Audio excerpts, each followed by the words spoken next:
Friend, India जी के master में आपका स्वागत है। आप लोगों के लिए मैं यह वीडियो डेली प्रोवाइड करवा रहा हूँ। एनसीईआरटी सार संग्रह का जो पुस्तक है, जो महेश कुमार बर्नवाल के द्वारा जो निकाला गया है, जो वन लाइनर है, जो एनसीईआरटी 6 to 12 तक इसमें समाहित वन लाइनर जो सभी प्रतियोगिता परीक्षा के लिए महत्वपूर्ण मानी जाती है। आने वाले आगामी परीक्षा को देखते हुए उसी को लेकर के मैं आप लोगों के सामने एनसीईआरटी सार संग्रह 6 to 12 तक इसमें समाहित जो क्वेश्चन होंगे, जो वन लाइनर होंगे, वो सभी प्रतियोगिता परीक्षा के लिए महत्वपूर्ण मानी जाएगी। चलिए वीडियो को हम लोग ज़्यादा अच्छे से समझने की कोशिश करेंगे ताकि आप लोगों को आने वाली प्रतियोगिता परीक्षा जो देने जा रहे हैं विद्यार्थी, उनके लिए बहुत महत्वपूर्ण होने वाली है। मैं आप लोगों को डेली वीडियो प्रोवाइड करवाते हूँ जो कि वन लाइनर है।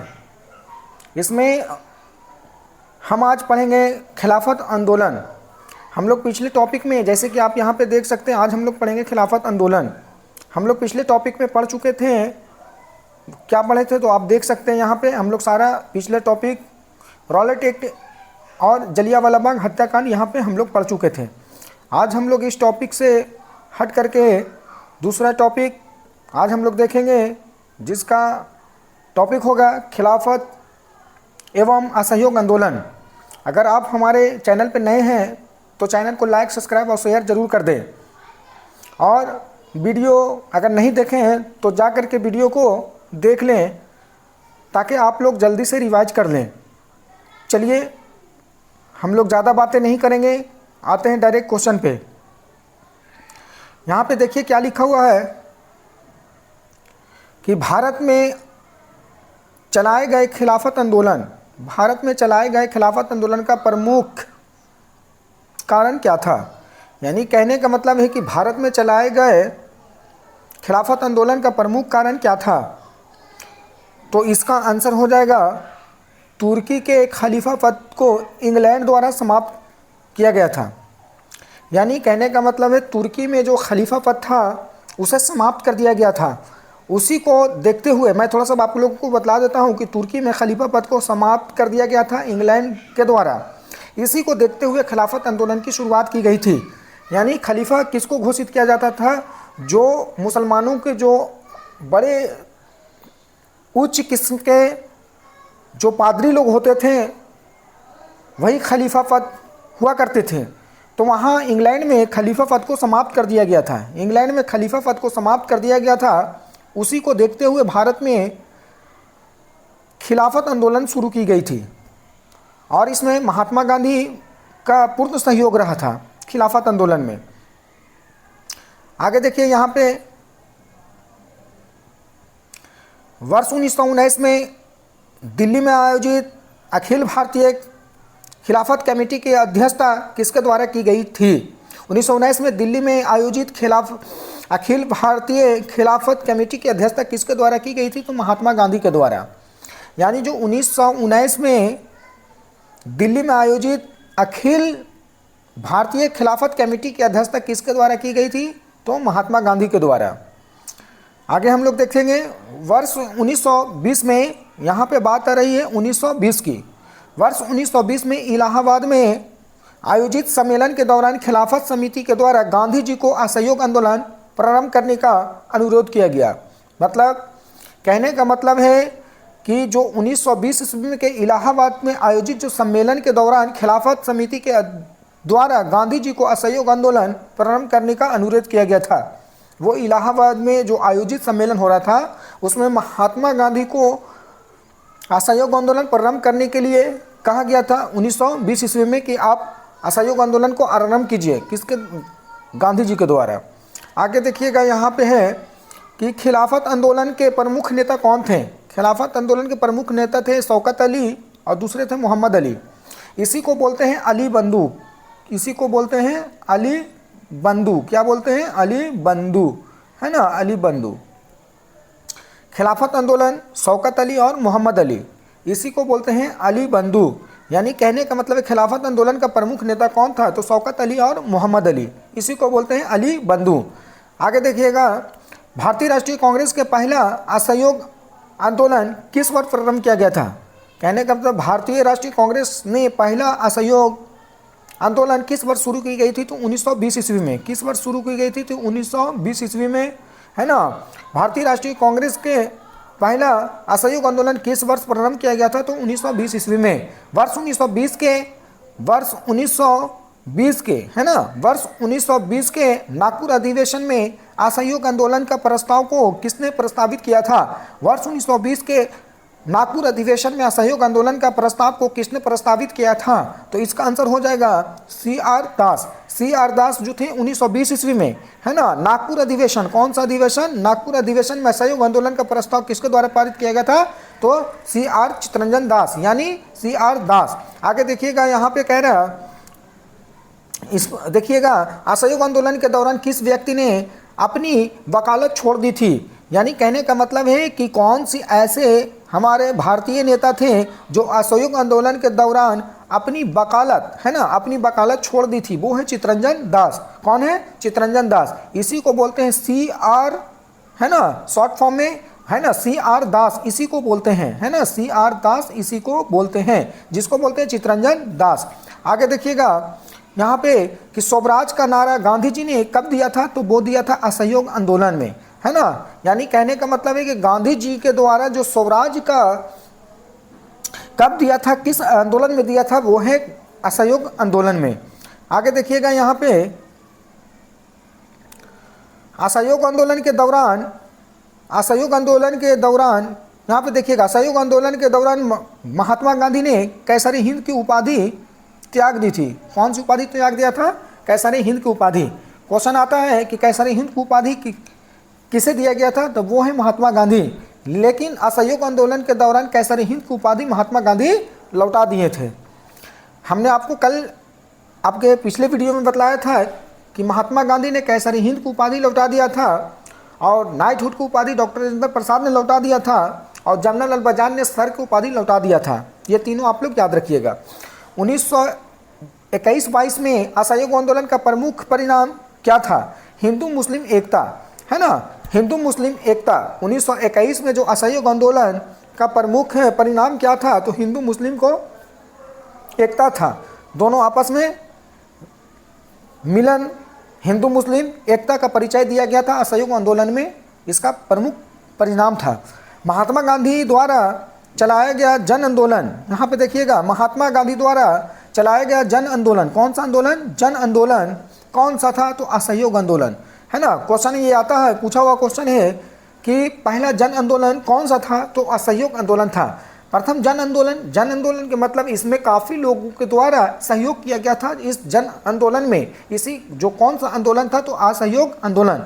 असहयोग आंदोलन को ही जन आंदोलन कहा जाता है। असहयोग आंदोलन के दौरान यहाँ पे देखिएगा, असहयोग आंदोलन के दौरान विदेशी वस्तुओं को जलाए जाने पर किसने महात्मा गांधी को लिखा कि यह निष्ठुर बर्बादी है? यानी कहने का मतलब है कि असहयोग आंदोलन के दौरान विदेशी वस्तु को जलाए जाने पर किसने महात्मा गांधी को लिखा कि यह निष्ठुर बर्बादी है? वो कौन थे? तो रविंद्रनाथ टैगोर। कौन थे? तो रविंद्रनाथ टैगोर थे। देखिए यहाँ पे चौरा चौरी हत्याकांड 5 फरवरी 1922 कितना को हुआ था? 5 फरवरी। डेट याद रखिएगा, बहुत महत्वपूर्ण है।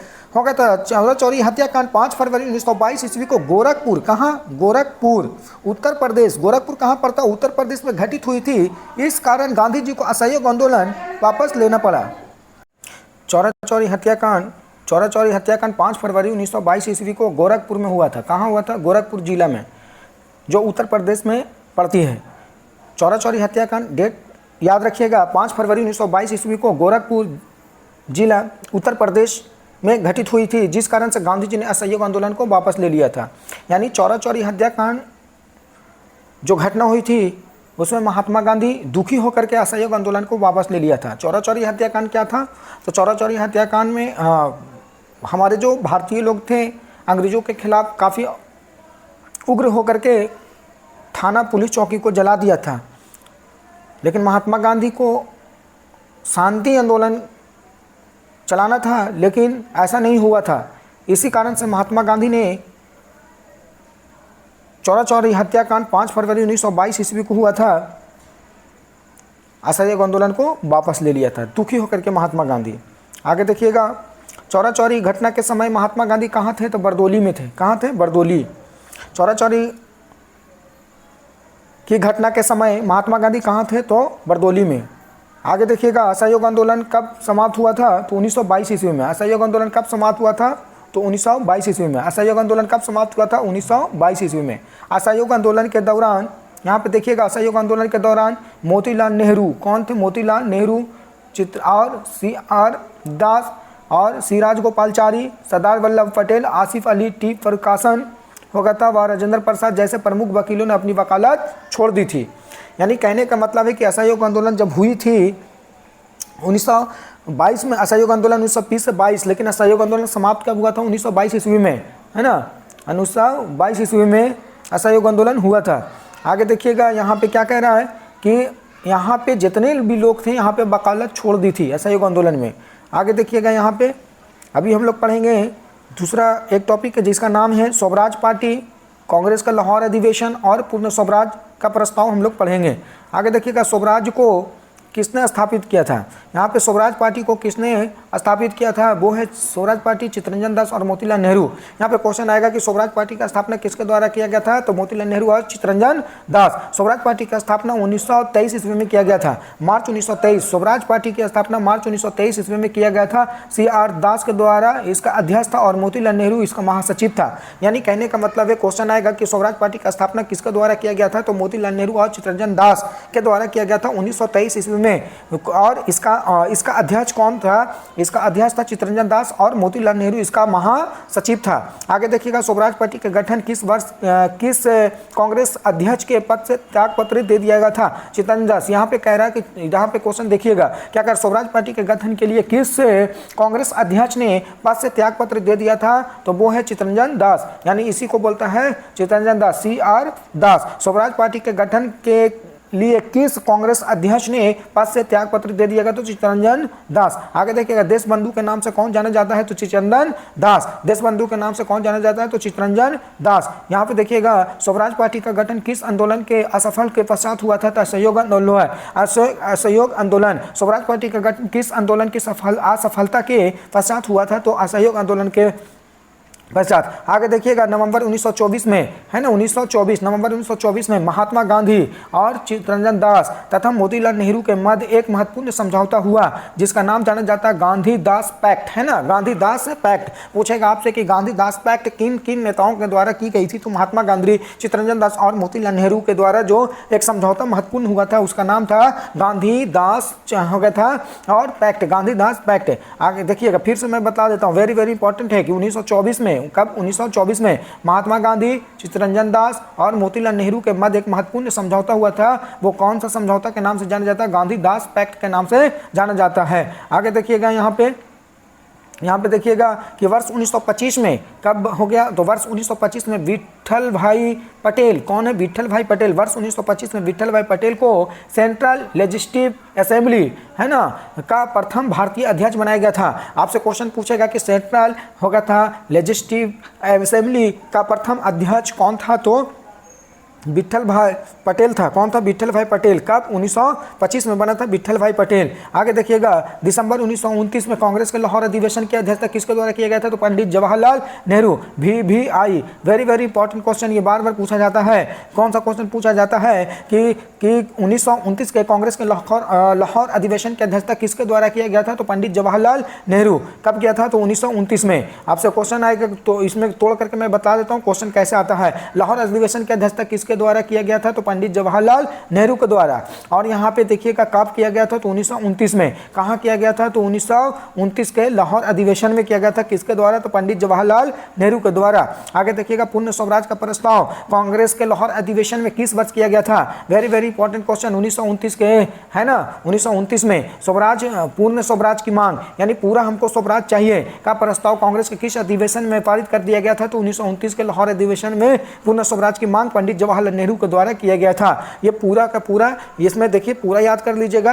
क्या? तो मैं फिर से बता देता हूं कि पूर्ण स्वराज की मांग कांग्रेस के लाहौर अधिवेशन में पंडित जवाहरलाल नेहरू के द्वारा 1929 में किया गया था। आगे देखिएगा लाहौर अधिवेशन 1931 में, यहाँ पे आ गई ना बात, लाहौर अधिवेशन 1931 में हो गया था मध्यरात्रि के रावी नदी के तट पर।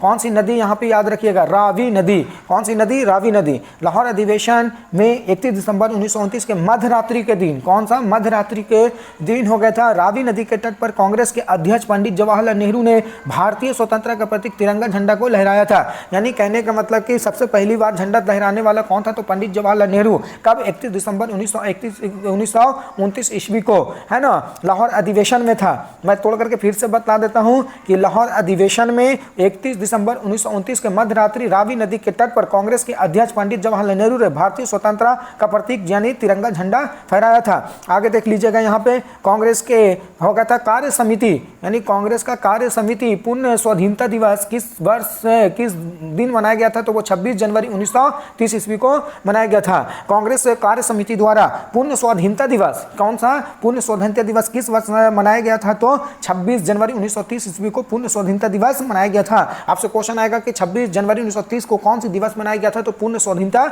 दिवस मनाया गया था। आगे देखिएगा, यहाँ पे क्या कह रहा है कि नेहरू रिपोर्ट कांग्रेस के किस अधिवेशन में निरस्त घोषित कर दी गई थी, तो लाहौर अधिवेशन 1929 में। कब, लाहौर अधिवेशन 1929। नेहरू रिपोर्ट कांग्रेस के किस अधिवेशन में हो गया था, निरस्त घोषित कर दी गई थी, तो लाहौर अधिवेशन 1929 में। आगे देखिए, थोड़ा सा यहाँ पे नोट्स है, उसको भी मैं देख लेता हूँ जल्दी से। 17 नवंबर 1921 को प्रिंस ऑफ वेल्स, है ना, कौन सा, प्रिंस ऑफ वेल्स भारत का आगमन हो गया था। संपूर्ण भारत में सार्वजनिक हड़ताल का आयोजन किया गया था। यानी कहने का मतलब है कि प्रिंस ऑफ वेल्स भारत कब आया था, तो 1921 में आया था। कब आया था, तो 1921 में प्रिंस ऑफ वेल्स भारत आया था। उस समय सार्वजनिक हड़ताल पूरे भारत में कर दिया गया था। किसके लिए, तो 1921 में प्रिंस ऑफ वेल्स जब भारत आ रहे थे दिल्ली में, तो उस समय सार्वजनिक हड़ताल पूरा कर दिया गया था भारत में। कब, तो 1921 में। आगे देखिएगा, यहाँ पे अभी हम लोग पढ़ेंगे फिर दूसरा साइमन कमीशन। क्या पढ़ेंगे हम लोग, साइमन कमीशन, है ना, यहाँ पे पढ़ेंगे साइमन कमीशन।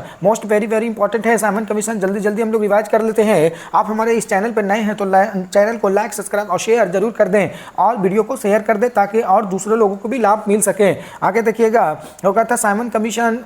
साइमन कमीशन क्या नाम है, तो साइमन कमीशन, जिसको श्वेत कमीशन को किस वर्ष नियुक्त किया गया था, तो 1927 में, वर्ष 1927 में। यानी साइमन कमीशन को एक और नाम है जिसका नाम है श्वेत कमीशन। क्या नाम है, एक अगर यहाँ पे एग्जाम में साइमन कमीशन ना हो और लिखा रहे श्वेत कमीशन, तो आप समझ जाइएगा कि श्वेत कमीशन को ही साइमन कमीशन कहते हैं। तो इसका किस वर्ष नियुक्त किया गया था, तो 1927 में। कब, 1927 में। साइमन कमीशन का गठन किया, यहाँ पे देखिएगा, साइमन कमीशन का गठन हो गया था, क्यों किया गया था, तो भारत शासन अधिनियम 1919 को मॉन्टेग्यू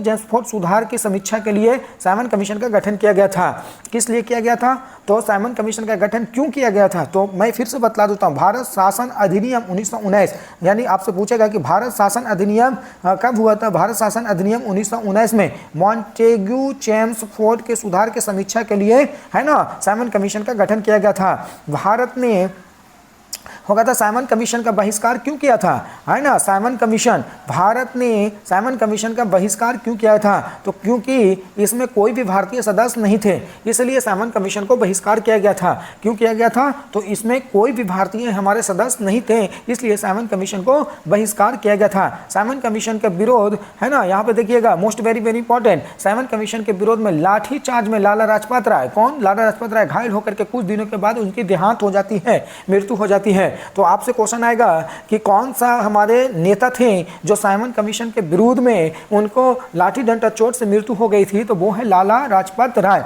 लाहौर पंजाब केसरी के नाम से किसे जाना जाता है, तो लाला राजपत राय को पंजाब केसरी के नाम से जाना जाता है। आगे हम लोग जल्दी जल्दी देख लेते हैं, साइमन कमीशन की नियुक्ति किसके द्वारा की गई थी, है ना, साइमन कमीशन की नियुक्ति किसने की थी, तो वो है कार्वेन हेड हो गया था, कार्वेन हेड ने किया था। आगे साइमन कमीशन को किस अन्य नाम से भी जाना जाता है, तो श्वेत कमीशन हो गया, तो व्हाइट कमीशन के नाम से जाना जाता है। साइमन कमीशन को किस नाम से जाना जाता है, तो श्वेत कमीशन। आपसे क्वेश्चन आएगा कि श्वेत कमीशन के नाम से किसे जाना जाता है, तो साइमन कमीशन। आगे देखिएगा, साइमन कमीशन को समर्थन किसने किया था, साइमन कमीशन का समर्थन किसने किया था, डॉक्टर भीमराव अंबेडकर। कौन किया था, तो doctor Bhimrao Ambedkar. Simon commission का समर्थन किसने किया था, तो doctor Bhimrao Ambedkar. Simon commission क्यों गठित इसका विरोध क्यों हुआ था? क्योंकि भारतीय इसमें सदस्य में शामिल नहीं थे। लेकिन साइमन कमीशन का समर्थन कौन था? तो doctor Bhimrao Ambedkar. Simon commission, यहाँ पे देखिएगा, साइमन आयोग की नियुक्ति के समय हो गया था किसके द्वारा? भारतीयों को सक्षम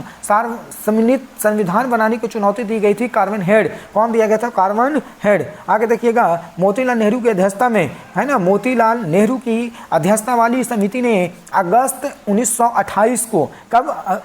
अगस्त 1928 को अपनी रिपोर्ट प्रस्तुत करके, जिसे नेहरू रिपोर्ट के नाम से जाना जाता है, रिपोर्ट में भारत को हो गया था नए डोमिनियन संविधान का प्रारूप यानी प्रस्तुत किया गया था। यानी नई डोमिनियन, है ना, नए रूप से संविधान बनाने के लिए मोतीलाल नेहरू 1928, है ना, कब? 1928। कब? 1928 में, अगस्त 1928 में के रिपोर्ट में प्रस्तुत करके नेहरू रिपोर्ट प्रस्तावित किया गया था। काहेला? तो यहाँ पे किया गया था नए हो गया था डोमिनियन संविधान। आगे देखिए, जल्दी जल्दी हम लोग जल्दी रिवाइज कर लेते हैं। अभी हम लोग 2 पढ़ लिए, तीसरा हम लोग पढ़ते हैं सविनय अगवा आंदोलन। जल्दी हम लोग पढ़ लेते हैं, रिवाइज कर लेते हैं। जो कि हम जो एनसीईआरटी सार संग्रह जो 6 से 12 तक वन लाइनर होंगे, जो सभी प्रतियोगिता परीक्षा के लिए महत्वपूर्ण मानी जाती है, उसी को जो आने वाली जो प्रतियोगिता परीक्षा जो देने वाले विद्यार्थी छात्र होंगे, जो हमारे साथी होंगे, उनके लिए बेस्ट महत्वपूर्ण यह पुस्तक मानी जाती है, जो कि वन लाइनर है। आप हमारे चैनल पर नए हैं तो चैनल को लाइक, सब्सक्राइब और शेयर जरूर कर दें। आप एक प्यारा सा कमेंट भी जरूर कर दें। अगर वीडियो अच्छा लगती है तो आप हमें कमेंट करें, मैं आप लोगों को वीडियो फिर दोबारा प्रोवाइड करूँगा। आगे देखिएगा, यहाँ पर क्या है, तो सविनय अगवा आंदोलन के बारे में हम लोग जान लेते हैं। कांग्रेस के किस अधिवेशन में, है ना, कांग्रेस के किस अधिवेशन में कार्यकारी कमेटी की होगा सविनय अगवा आंदोलन प्रारंभ करने का अधिकार दे दिया गया था? तो लाहौर अधिवेशन में। कब दिया गया था? तो लाहौर अधिवेशन में। महात्मा गांधी ने वर्ष 1930, कब बात हो रही? तो महात्मा गांधी वर्ष 1930 में कहाँ सविनय अगवा आंदोलन आरंभ किया गया था? तो डांडी, गुजरात में, है ना, कहाँ? तो डांडी, गुजरात में। आगे देखिएगा, सविनय अगवा आंदोलन के बारे में हम लोग थोड़ा डिटेल्स में जान लेते हैं। यहाँ पे सविनय अगवा आंदोलन के अंतर्गत गांधी जी ने 78 साथियों के अनुयायियों के साथ, मतलब साथियों के साथ 12 मार्च 1930 ईस्वी को साबरमती आश्रम यात्रा प्रारंभ किया, है ना, प्रारंभ क्या, जो 6 अप्रैल 1930 ईस्वी को डांडी पहुंच करके यात्रा समाप्त हुआ।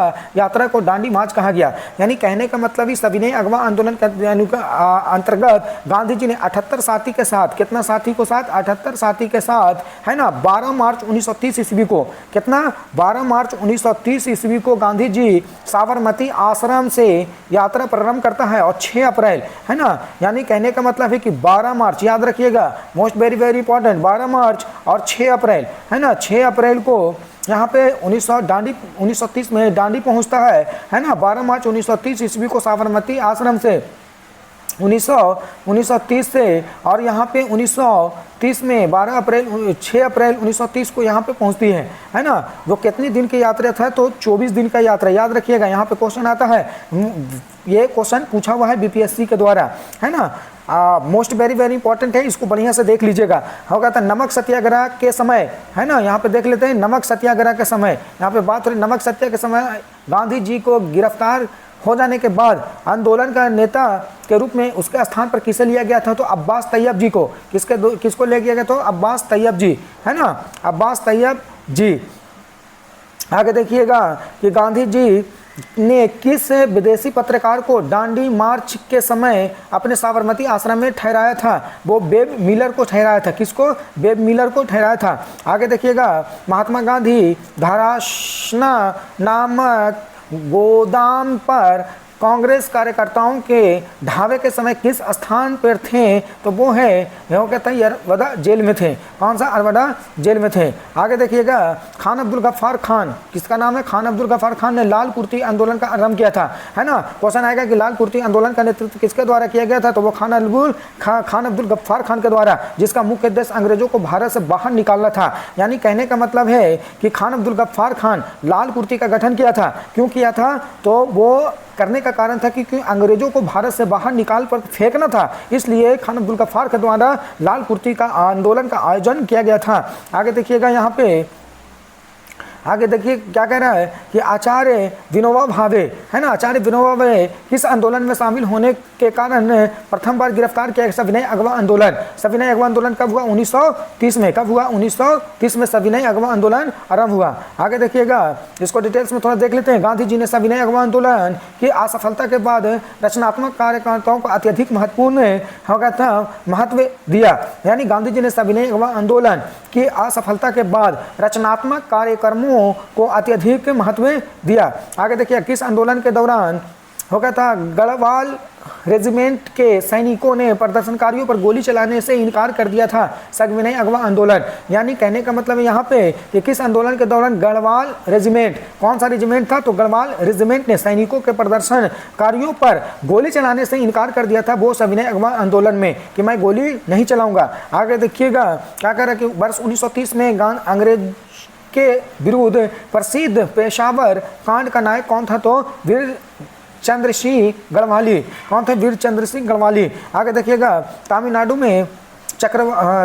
में हो गया था चक्रवर्ती श्री राजगोपालचारी ने दांडी यात्रा की, हो गया था चिल्लापल्ली से हो गया था बेदरामन तक यात्रा की थी। ये क्वेश्चन आता है, देख लीजिएगा बढ़िया से। तमिलनाडु में श्री राजगोपालचारी, इसी को बोलते हैं चक्रवर्ती, यानी श्री राजगोपालचारी ने दांडी यात्रा की तरह हो गया था चित्रनापल्ली से हो गया था बेदरामन तक यात्रा की थी, है ना। कहाँ से? यहाँ चित्रपल्ली से बेदरामन तक किया था। आगे देखिएगा, हो गया था जियात रंग आंदोलन। जियात रंग आंदोलन कहाँ से प्रारंभ किया गया था? तो नागालैंड में। कहाँ किया गया था? तो नागालैंड में। आगे देखिएगा, परमावती देवी किस क्षेत्र से स्वतंत्र संग्राम की सेनानी थी? तो चंपारण और बिहार से। चंपारण बिहार से, है ना। परमावती क्या है? तो परमावती देवी किस क्षेत्र की स्वतंत्रता संग्राम सेनानी थी? तो वो चंपारण बिहार से। आगे देखिएगा, बेगूसराय के चौकीदार, बेगूसराय का चौकीदारी टैक्स, है ना, बेगूसराय के चौकीदारी टैक्स का विरोध हो गया था आंदोलन किस एक आंदोलन का भाग था? तो सविनय अगवा आंदोलन का। आगे देख लेते हैं नोट्स में क्या है। तो आज का नोट्स में है कि वर्ष 1930 में, है ना, वर्ष 1930 में स्वाधीनता दिवस मनाने के पश्चात गांधी जी के नेतृत्व में हो गया था सविनय अगवा आंदोलन प्रारंभ किया गया था। कौन सा? सविनय अगवा आंदोलन प्रारंभ किया गया था। आगे हम लोग देख लेते हैं गांधी इरविन समझौता एवं गोलमेज सम्मेलन। आज हम लोग देखते हैं फिर दोबारा जो दूसरा हम लोग पढ़ रहे हैं, गांधी इरविन समझौता एवं गोलमेज सम्मेलन। इसके बारे में हम लोग सही से जान लेते हैं। आगे देखिएगा, इसमें क्या है? तो गांधी इरविन समझौता, है ना, गांधी इरविन समझौता जिसको हम लोग बोलते हैं दिल्ली समझौता। कौन सा समझौता? दिल्ली समझौता के नाम से जाना जाता है। वो कब किया गया था? 5 मार्च 1931 को। गांधी इरविन समझौता कब हुआ था? तो 5 मार्च 1931 ईस्वी को हुआ था। आपको मैं बता देता हूँ कि दिल्ली समझौता के किस नाम से जाना जाता है? तो गांधी इरविन समझौता को। कब हुआ था? तो 5 मार्च 1931 ईस्वी को हुआ था। आगे देखिएगा कि गांधी इरविन समझौता में किस आंदोलन को स्थगन किया जाना प्रस्तावित हुआ था? सविनय अगवा आंदोलन। सविनय अगवा आंदोलन को प्रस्तावित कर दिया गया था, मतलब उसको स्थगित करने की निर्णय लिया गया था गांधी इरविन समझौता के द्वारा, जो सविनय अगवा आंदोलन। आगे देखिएगा, भारतीय राष्ट्रीय कांग्रेस का प्रतिनिधित्व किस गोलमेज सम्मेलन में शामिल हुआ था? तो द्वितीय गोलमेज सम्मेलन में। कौन सा सम्मेलन में? तो द्वितीय गोलमेज सम्मेलन में। यानी भारतीय राष्ट्रीय जो कांग्रेस था, जो किस गोलमेज सम्मेलन में शामिल हुआ था? तो द्वितीय गोलमेज सम्मेलन में। 3 गोलमेज सम्मेलन है, पहला, दूसरा, तीसरा। एक एक करके हम लोग पढ़ेंगे। आगे देखिए कि द्वितीय गोलमेज सम्मेलन में भाग लेने के लिए महात्मा गांधी हो गया था बम्बई से लंदन हो गया था एस हो गया था राजपूताना नामक जलियान से हो गया था गए थे। लंदन में किंग्सले हॉल में ठहरे थे। कहाँ ठहरे थे? किंग्सले हॉल में, किंग्सले हॉल में ठहरा था। देखिए गांधी जी यानी कहने का मतलब है कि दूसरा गोलमेज सम्मेलन में कांग्रेस के द्वारा जो भाग ली गई थी उसमें महात्मा गांधी कहाँ? लंदन में, बम्बई से लंदन गए थे। कहाँ गए थे? तो बम्बई से लंदन गए थे। उस जहाँ जो जलियान था उसका नाम था एस राजपूताना नामक जो जलियान से गए थे, और वो लंदन में के किंग्सले हॉल में ठहरा था। इसको मैं तोड़ करके बतला देता हूँ कि कांग्रेस किस गोलमेज सम्मेलन में भाग लिया था। तो दूसरा, महात्मा गांधी कहाँ से गए थे? तो बम्बई से लंदन गए थे दूसरे गोलमेज सम्मेलन में। कौन सा नामक जलियान था? तो वो राजपूताना था। वो लंदन में कहाँ ठहरे थे महात्मा गांधी? तो किंग्सले के हॉल में, किंग्सले हॉल में। आगे देखिएगा, द्वितीय गोलमेज सम्मेलन में हो गया था कांग्रेस का प्रतिनिधित्व किसके द्वारा किया गया था? तो महात्मा गांधी। आ गई ना बात? महात्मा गांधी, यानी कांग्रेस का जो दूसरा गोलमेज सम्मेलन में जो भाग लिया था उसका प्रस्ताव किसके द्वारा किया गया था? महात्मा गांधी द्वितीय गोलमेज सम्मेलन में कांग्रेस का प्रतिनिधित्व किसके किया था? तो महात्मा गांधी ने किया था। आगे देखिएगा, लंदन में प्रथम गोलमेज सम्मेलन किस होगा? तो भारतीय नेता ने भाग लिया था। यानी लंदन में प्रथम गोलमेज सम्मेलन में किस भारतीय नेता ने भाग लिया था? तो मौलाना मोहम्मद अली। कौन लिया था? तो मौलाना मोहम्मद अली लिया था। लंदन में संपन्न हुए गोलमेज सम्मेलन में किसने भारतीय ईसाइयों का प्रतिनिधित्व किया था? तो वो है केटी पॉल। कौन किया था? तो केटी पॉल। द्वितीय गोलमेज सम्मेलन, आगे देखिएगा यहाँ पे, द्वितीय गोलमेज सम्मेलन के दौरान विंस्टन चर्चिल ने गांधी जी को अर्धनंगा फकीर कहा था। यानी द्वितीय गोलमेज सम्मेलन में विंस्टन चर्चिल ने महात्मा गांधी को अर्धनंगा फकीर कहा था। अर्धनंगा फकीर किसे कहा जाता है? तो महात्मा गांधी को। किसने कहा था? तो विंस्टन चर्चिल ने कहा था। कब कहा था? तो द्वितीय गोलमेज सम्मेलन में कहा था। आगे देख लेते हैं हम लोग जल्दी। आप हमारे चैनल पर नए हैं तो चैनल को लाइक, सब्सक्राइब और शेयर जरूर कर दें ताकि आपको इसी तरह वीडियो मिलते रहे। आगे देखिएगा, हम लोग तीनों यानी सम्मेलन और वर्ष, यानी कहने का मतलब है कि तीनों गोलमेज सम्मेलन के बारे में हम लोग जान लेते हैं। प्रथम गोलमेज सम्मेलन कब हुई थी? प्रथम गोलमेज सम्मेलन 1930 में हुआ था। प्रथम गोलमेज सम्मेलन 12 नवंबर 1930 से 19 जनवरी 1931 में, यानी प्रथम गोलमेज सम्मेलन।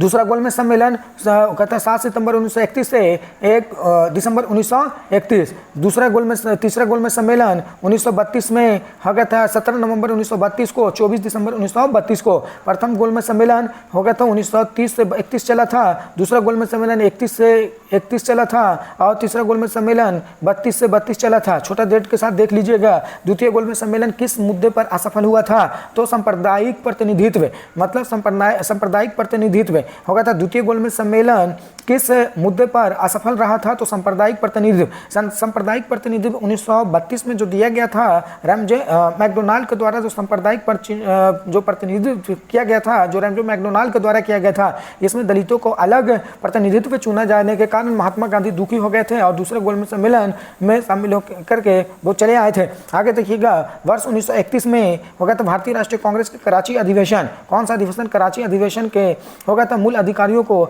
आर्थिक क्रियाकलापन पर हो गया था सफल प्रारूप पंडित जवाहरलाल नेहरू ने हो गया था। कौन थे? तो पंडित जवाहरलाल नेहरू। 1931 में भारतीय राष्ट्रीय कांग्रेस के कराची अधिवेशन है ना, वर्ष 1931 में कौन सा अधिवेशन? तो कराची अधिवेशन के लिए मूल अधिकारों का है ना आर्थिक कार्यक्रमों पर संकल्प प्रारूप किया गया था, वो थे पंडित जवाहरलाल नेहरू। आगे देखिएगा, किस भारतीय नेता तीनों गोलमेज सम्मेलन में भाग लिया था? तो भीमराव अंबेडकर।